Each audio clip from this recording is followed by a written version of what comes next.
अगली खबर की तरफ रुक कर रहे हैं। देहरादून से ये अगली खबर है, जहां बिना मान्यता वाले स्कूलों पर शिकंजा कसने की तैयारी शिक्षा विभाग ने कर ली है। बहुत पहले ही हो जाना चाहिए था, लेकिन जाहिर है कुछ शिकायतें मिली होंगी, जिसके चलते ये कदम उठाना पड़ा। रुद्रप्रयाग के 69 स्कूल हैं जिनको नोटिस दिया गया है। ये भी देखिए, बड़ा आंकड़ा ये भी। औपचारिकताएं पूरी करने के निर्देश दिए गए हैं, यानी जो नॉर्म्स हैं उनको पूरा करना होगा। 15 दिन की समय सीमा भी दे दी गई है। टाइम, डेडलाइन सब तय।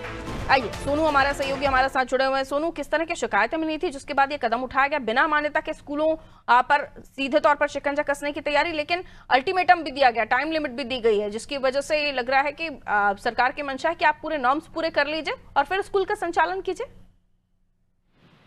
अब देखिए पारुल, ये बात बिल्कुल सही है कि उत्तराखंड की धामी सरकार शिक्षा को बढ़ावा देने के लगातार प्रयास कर रही है और अलग अलग क्षेत्रों में जो निजी सेक्टर के स्कूल खोले जाने की जो प्रक्रिया है उसको जो पूरा कर रहे हैं उनको अनुमति भी दी जा रही है।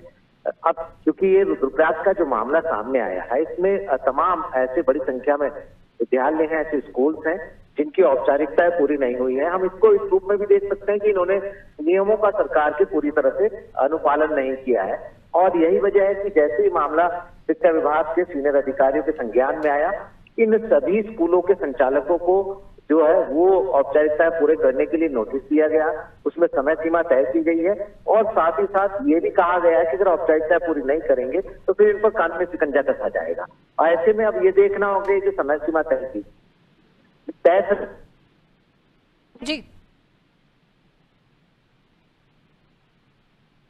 पूरी होना तय है और इन पर जांच करना तय है।